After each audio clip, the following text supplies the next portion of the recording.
Mais de 60 cidades da Bahia estão em situação de emergência por causa da estiagem. A falta de chuva tem comprometido o abastecimento de água à população e provocado prejuízos à agricultura.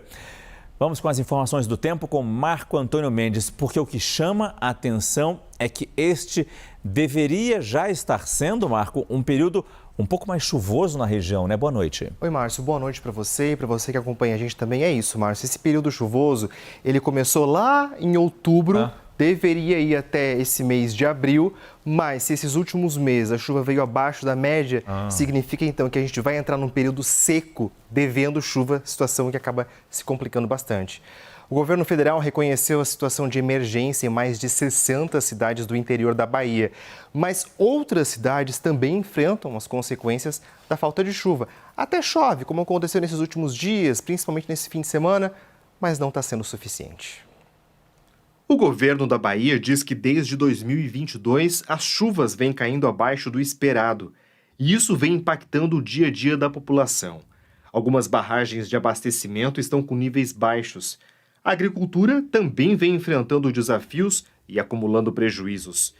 Em algumas regiões, como na Chapada Diamantina e no Sertão, já tem registro de cidades suspendendo aulas por falta de água. O reconhecimento de situação de emergência pelo governo federal permite o apoio para ações como o abastecimento por carros-pipa, perfuração de poços e distribuição de alimentos para animais. E não é só o interior da Bahia que está nessa situação de falta de chuva. Esse mapa aqui mostra a disponibilidade de água no solo. Em verde são justamente as áreas em que a situação está normal. Ou seja, tem água suficiente ali, por exemplo, para o desenvolvimento de plantas. Agora, em marrom são as áreas que estão enfrentando uma certa seca. Então, tem o interior da Bahia, mas tem também, veja, quase toda a região nordeste também, partes do sudeste, do centro-oeste, inclusive no sul, aqui como no Rio Grande do Sul. E o que vale lembrar, nessa semana tem muita chuva prevista para algumas dessas regiões, principalmente no sudeste e no centro-oeste, com volumes acumulados aqui entre 50 a 100 milímetros durante toda essa semana. No interior do nordeste também chove, mas um pouco menos. O que é importante a gente trazer também? Tem uma análise dos meteorologistas da Notos de que essa chuva pode ajudar um pouco nessa situação, melhora ali a questão do abastecimento, traz um certo alívio também para os produtores rurais, só que o problema da estiagem não vai ser resolvido. E olha, Márcio, a gente tem um bom período aí de ano pela frente, com a seca chegando nessas próximas semanas. É que, por enquanto, o mapa mostrava muito claramente, né? No sudeste e no centro-oeste, como você bem falou, as manchas azuis mais escuras eram bem fortes, vai ter chuva forte. Quanto tempo deve durar isso?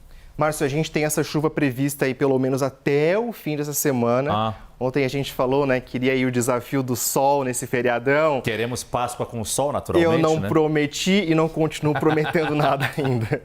Esses próximos dias tendem a ser muito chuvosos nessas capitais que a gente vê aqui, como Belo Horizonte, Campo Grande, Cuiabá e também em Goiânia. Estão sendo esperados volumes até mesmo bem consideráveis, perto dos 20 milímetros em alguns dias também. É uma chuva que deve ser intercalada com períodos de melhoria, só que mesmo que o sol possa vir a aparecer, os dias ainda ficam bem instáveis. Também chove amanhã em toda essa área que a gente vê aqui em verde escuro no mapa. Isso aqui inclui grande parte do estado de São Paulo, Minas Gerais, Espírito Santo, sul da Bahia também. Áreas que estão em verde claro aqui indicam que o tempo firme pode ter, mas com alguma chance de chuva, assim, mas bem pontual. Já o sol vai brilhar mesmo o dia todo nessas áreas que a gente vê aqui em amarelo, como no interior do Nordeste e também em algumas áreas do Rio Grande do Sul. Em São Paulo, a quarta-feira fica com um tempo instável. As primeiras pancadas de chuva podem cair já nesta madrugada. E aí, no decorrer do dia, o sol até aparece, mas as chuvas voltam à tarde, só que de forma bem moderada. A máxima amanhã deve chegar aos 24 graus. No Rio de Janeiro, o sol também aparece. Ao longo do dia, pode cair alguma chuva fraca também. Termômetros no Rio amanhã entre os 20 até os 28 graus. Vamos ver as temperaturas pelo país. O ar de origem polar, que fez essa manhã ser assim bem geladinha em algumas áreas do sul, perde um pouco a intensidade, mas ainda assim a quarta-feira deve ser amena.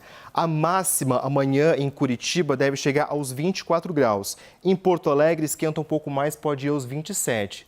No norte e no nordeste é que o calor volta. E Salvador e Natal tem máxima prevista amanhã para 32 graus. Já Belém tem máxima prevista de 34 e Rio Branco chegando aos 35 graus. E agora, Márcio Gomes, tem muita gente que está perguntando para a gente, né, quando é que vem o frio de verdade.